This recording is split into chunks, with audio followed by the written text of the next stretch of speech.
think there was like an invincibility that I felt in high school, and that changed. And I think like the idea that the Colby of it all, like that I could do anything, I can be anybody I want to be, like that idea, I think is something that we should try to hold on to. So I believe you said in your director's statement, and I hate to quote you back to yourself, but I believe you described this movie as a love letter, not only to our generation.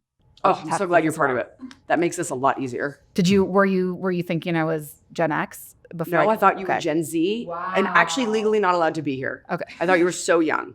And I was like, I want to be interviewed by a child. I thought the same idea. I was watching it and I was like, wait, I thought this feels Gen Z. Yeah.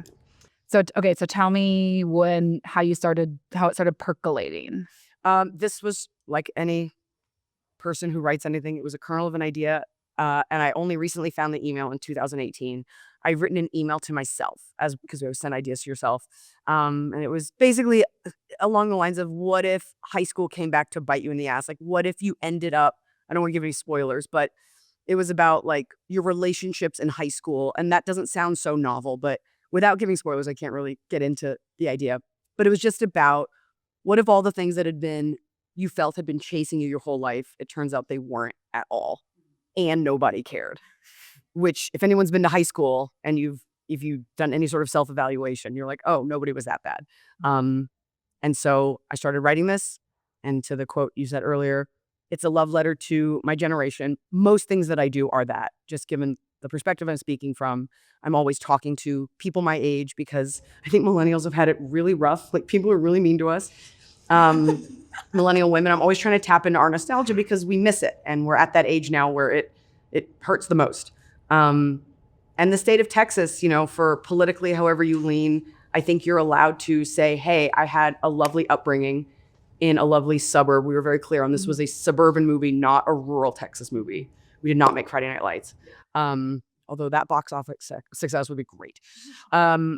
And so I was just like, this is my story. And I deeply wanted to see and feel that upbringing and that nostalgia on camera. And so, if you thinking back to the time when you sent yourself that email, was there something happened or something you were thinking about that made you send that idea? Like, did you have a high school reunion or like something like that? So weirdly, it was a couple of things, and this is kind of like heavy, but I either had just gotten married or was getting married. And that's a very beautiful thing, to be marrying the love of your life. But there's also, whether you acknowledge it or not, like a slight mourning of the entire version of yourself that you were going into that, because there are no more Saturday nights. There's no more what's going to happen. Like, that type of excitement you trade in for the stability that, in a way, that you're craving. And so I think in a way, this movie was me giving myself one last hurrah, but also putting to bed the idea of like, you're in your 30s, like you're not going home for the summer anymore. You're not having those relaxed summers that we all had, when you came out of college, you're in your 20s, or you come home for a little bit, maybe you don't know your plan. And there's something ephemeral and beautiful about that set against a Texas summer. And so I just wanted to I get goosebumps. I kind of wanted to just see it one last time before I said goodbye permanently and went on to become a wife and a mother, because there are no summer vacations when you are a mother. Does anyone have a good memory of like one of their last summers at home? On this panel? Yeah. Well, one of the reasons I got involved with this movie was that this is our director. Yeah. Hello. There'll be a hurrah. One of the reasons that I was like really drawn to it was that I feel like I don't know if it's especially when you're from Texas, but like I think there's kind of a crucible of the South that sort of like distills you and turns you into and it gives you, there's an intensity about growing up in the South that I think turns you into, at times, an artist. And so when I read Iliza's script, I was like, oh, she's built this world where she's writing about something that I've actually lived. Like, I had literally had this whole story about my high school that was felt like so prominent in my mind. I was like, this is like, these were the people who were cool and I had no friends, and you know what I mean? And then I went back to my 10-year high school reunion and I walked into like this, like, it was held at the football game, the high school football game, as you would imagine.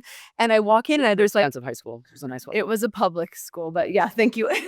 But there were like 8 like really cool girls sitting at the front, and I was like, oh, well, are you guys the only ones here, at the reunion?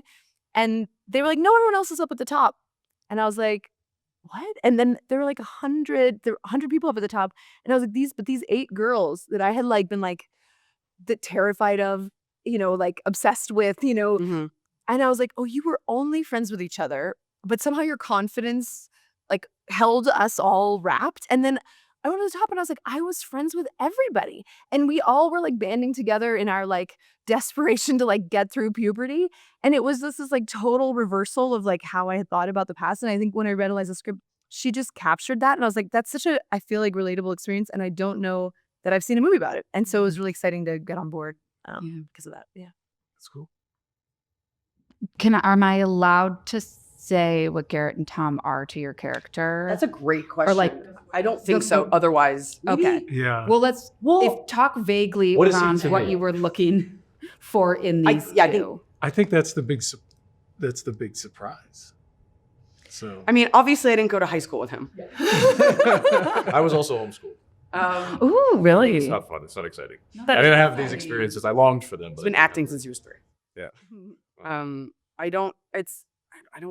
I don't know how to give that answer. That's a really good. Yeah, let's just say, what was it that you guys say what you connected to? Then you don't have to say why you liked them for their. one of the things that I connected to with my character is he's this guy who probably never left his hometown.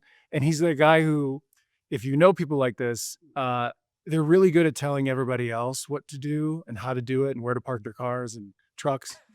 But yet he can't do the same for himself. And that was my way into it. And as we got into filming, the whole idea of parked cars and trucks became much more relevant for me because that's who this guy is. He wants to tell everybody else what to do, but he's in some ways a failure on his own. Yeah. He's based on a real person. Yeah. And we all have that person. Yeah, I was gonna say we literally all could name them. easily. And Tom brought such texture to it, but like it's the archetype of, and it's not even about like you were the successful quarterback and you didn't, like, we've seen that. It's more about the guy that he's handsome and you want to like, you spend a lot of the movie liking him. But there is something, well, then there's something there. Like we all have that like good old boy that like you just like, but like, that there's something else there. Like there's like a reason you're like, I don't fully trust you. He's a real person. Yeah. Mhm. I think with my character, I most gravitated towards the fact that he's the guy that I've always wanted to be.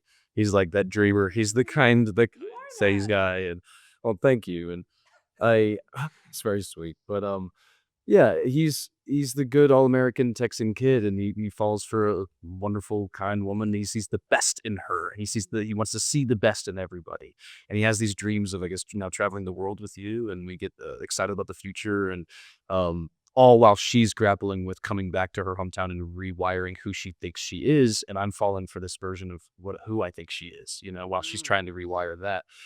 So getting to work with these two amazing female filmmakers, and like, I will say that because I have to until I don't need to anymore.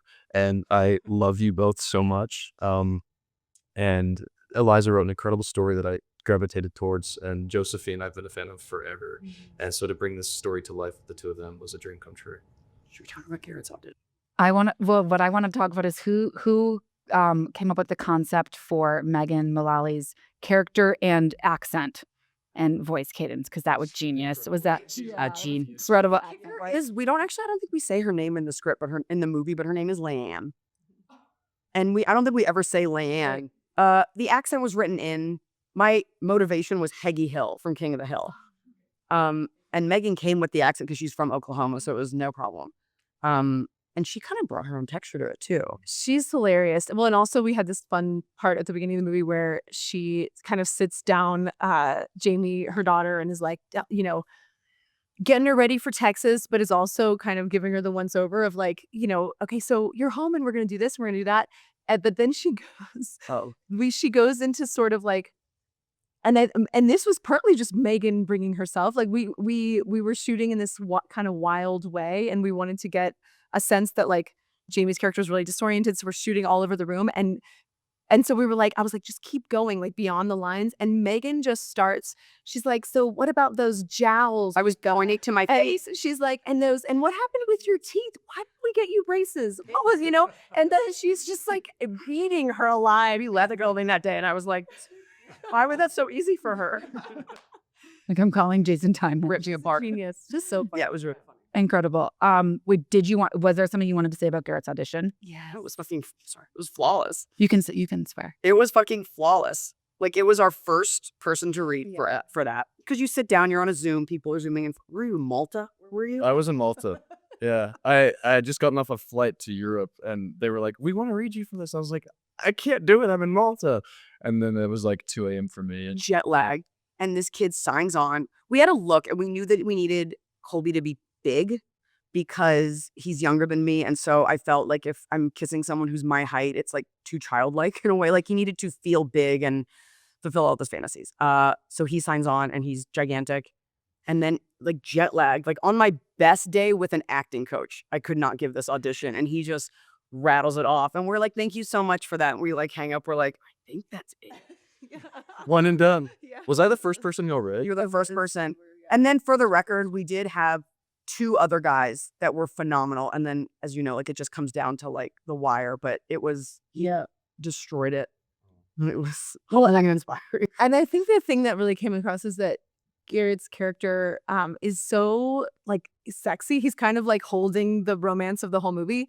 But somehow in this audition, he managed to do that like so gracefully that we were all like, ga ga ga ga ga ga ga. But also, Are we together? but also he was so, there was just one small line in the scene that he turned into this gorgeously vulnerable moment where we were both like, oh, I'm gonna cry. Like it went from like just shivering with the romance to really feeling like inside of his character and perspective. And it is so hard to do especially in an audition from Malta.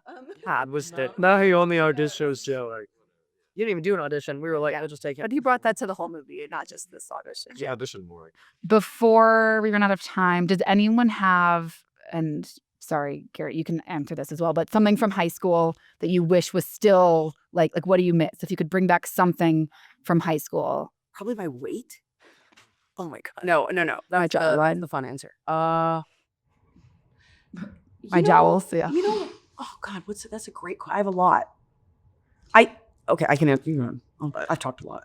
I think there was like an invincibility that I felt in high school and that changed. And I think like the idea that the Colby of it all, like that I could do anything, I can be anybody I want to be, like that idea, I think is something that we should try to hold on to. I was gonna say my hair because it was great. But you want a better answer. And No, that answer hair is great and I honest. have these. I was the one with the camera. And with my friends, I was like the funny girl with the camera, and I filmed everything. And we had a locker room, which is just where all the lockers were for everyone. It wasn't like where you change. And we would shoot videos. And I remember Gladiator had come out, and I was like, let's shoot this thing. Like, you have everything is all at once mixed together, and you're shooting things for fun, and you're editing in your camera. And for spring break, I said my friends went on spring break, and I was like, can I just have a camera? And I took it with me everywhere freshman year, and I would just film everything. And you're making videos, and you're doing SNL parodies, and you're making it just to make it. Stop motion things and that creativity just to express yourself for fun, not to monetize it, not to get famous, just to leave it on like a high 8 tape, like sitting in a box in your garage. And like I get goosebumps because it was so similar to what you're saying. You're so free and so creative and no one could say no. And like you were your own director, editor, everything. And you just did it because it was so fun with your friends.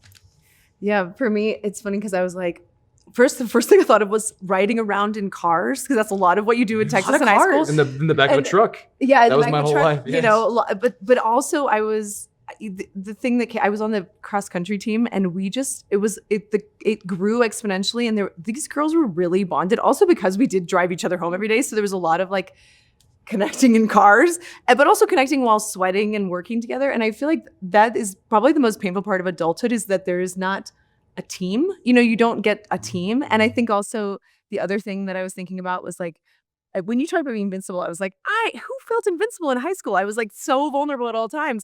But I also was like, because I was in Texas and I was like a Democrat and trying to like be a feminist in my 17-year-old body, I did have a sense of like right and wrong. And I was like fighting for something. And I sort of knew who was kind of on my side and how to like activate that. Because in high school, you actually do have somewhat forums for like expressing yourself and like it being seen. And I think nowadays things are quite nebulous, and I feel like it's harder to feel like there's a galvanized that you can find your galvanized team community as an adult. I feel like, and also as a person who still continues to feel strongly about women's rights, for instance, sometimes how to advance that can be a lot more nebulous and long term and complex, and it felt so straightforward in high school. I was like, those guys on the basketball team, we're going to teach them that women should go to college. You know what I mean? Like,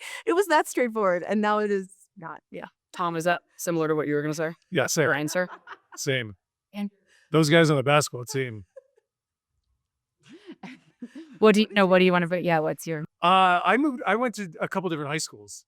So a lot of my experience was getting along with everybody, but I don't have those lifelong friendships ever really developed.